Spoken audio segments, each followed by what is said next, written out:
Dear friends, I'm Dr. Amit Sood.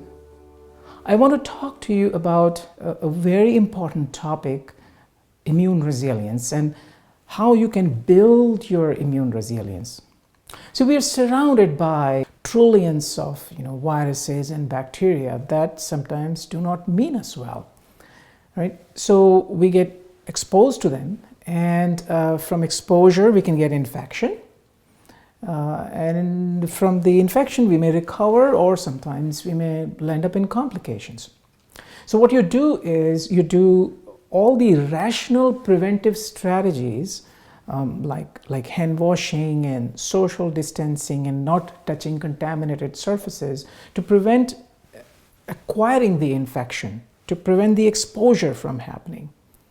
Now, once the exposure happens, it's your immune system that fights the virus or the bacteria. Let's call them together pathogen.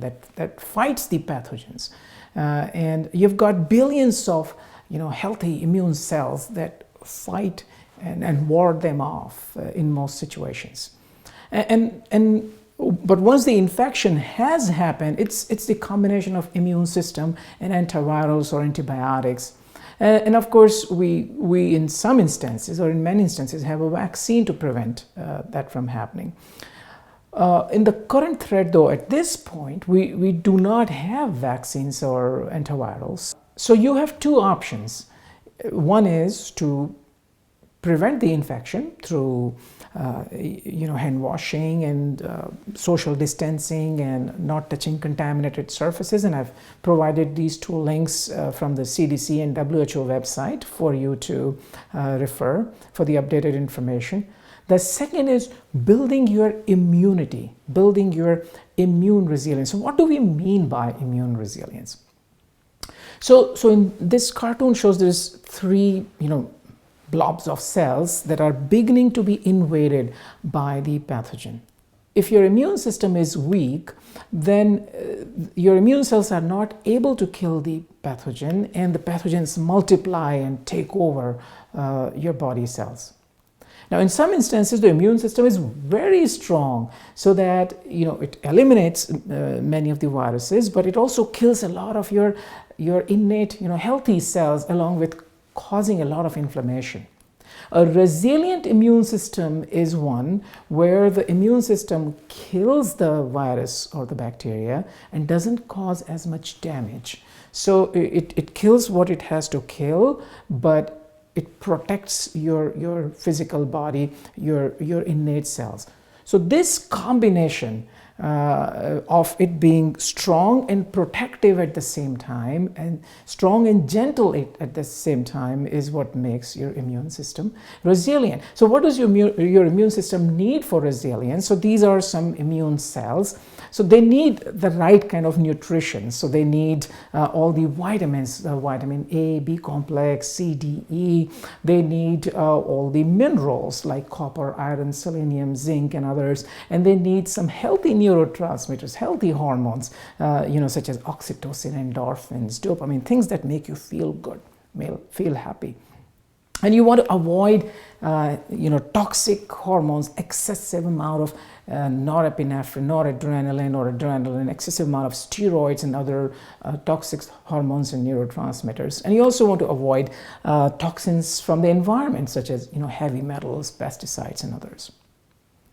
So how do you feed your immune system and cultivate this healthy immunity, that immune resilience? Here are 8 questions to ask. And I've asked these 8 questions of myself and have made some very important changes that I feel have helped. The first one to ask is, am I micronutrient replete? The most important cause of immune deficiency globally is deficiency in nutrition, particularly micronutrients and protein. 1 out of 3 people globally have micronutrient deficiency. So if you're not sure about whether or not you're getting good micronutrients, you can perhaps take a multivitamin with mineral a couple of times a week. Just don't go for very high mega doses, something that gives you like 100% of daily intake, and that's what I have implemented myself. The second question to ask is, do I carry a large sleep deficit? And I do carry a significant sleep deficit. I've tried to fix it for the sake of my immune system. I know sometimes it is difficult, but you can optimize it and just be aware that sleeping time is also a productive time. Try not to shortchange that to the best you can. Third is, does my body get the movement it needs? So there's two parts to movement. One is the focused exercise, 20 to 30 minutes a day, and then being agile all day long. When you're sedentary, it predisposes to inflammation and immune suppression. But if you really start running Olympics twice a week, that is also going to cause inflammation. So exercise in moderation, that is very healthy for your immunity and immune resilience. Fourth question to ask is, can I let go of some stressors? Am I being too hard on myself? Do I have a very long to-do list? I mean, why not let me create some not to-do list? Why am I letting people who shouldn't be in the story of my life write the title of my story? So having self-compassion, kindness to self, optimizing workload, learning to say no when it is appropriate, all that will avoid optional stressors.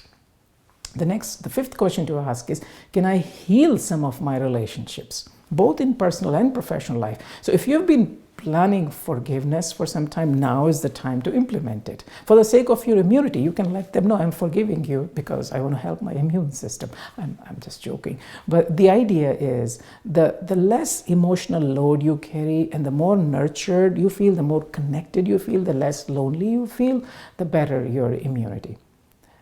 Sixth idea is, how can I be a little happier? Maybe I love music. Maybe I love massage. I want to nurture hope. What else can I do to pamper myself a little bit? Maybe I love to dance. Laughter. You know, a good belly laugh can protect your immune system for almost 12 hours. So choose to laugh. And of course, laugh with, not laugh at. Choose to have good belly laugh at least once or twice every single day. Seventh question to ask is, can I clear my body of toxic chemicals? Have I been contemplating quitting smoking for a long time? Now is the time to do it. Am I drinking excessively? Am I on some drugs? Is the quality of my air optimal? Am I getting healthy, clean water in my home? Am I taking the right kind of food without any pesticides, etc.? So we don't want to get obsessive about every little detail, but to the extent you can decrease the load of toxic chemicals that get into your body by being cognizant of all that you are, inhaling, drinking, eating, and of course, quit smoking and cut down on alcohol intake if you're drinking excessively. And finally, am I eating plenty of good compounds? Am I eating enough fruits and vegetables? Am I enjoying all the different colors in my diet? From the natural, fruits and vegetables. Maybe I can add a little turmeric, some spices, some coriander, some cilantro. I mean, those herbs that are also wonderful for our immune system. So the more you can make your diet healthy and add variety to it, the better it will be for your immunity. So these are the 8 questions to ask, and I've asked all these 8 questions to myself and have made changes in all the 8 different areas. I've increased my micronutrient intake. I'm trying to optimize or minimize my sleep deficit. I'm cognizant of how long am I sitting and try not to sit for more than an hour in a row, and so be agile and active during the day. I am letting go of some stressors, learning to say no. I have chosen to forgive, at least in my mind, a few people.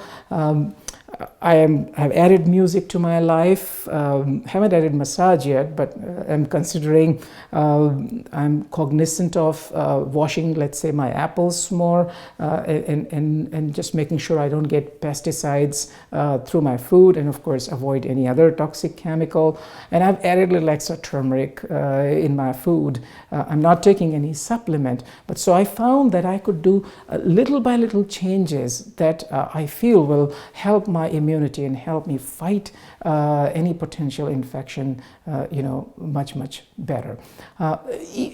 Studies have shown that even a small change in micronutrient intake can really make a significant difference in your immunity. So those are your two options, rational prevention along with making effort to build your immune resilience. You are precious, your time is precious. I think we should not let this epidemic become a fear epidemic, because if we have fear, that suppresses our immunity, which predisposes us to actually worse infection. When we look back at this moment of life 2, 4, 5 years from now, it'll be best to remember this as a time when we rose in our resilience, took care of ourselves, and chose to convert this moment of disruption into transformation. Thank you for your attention.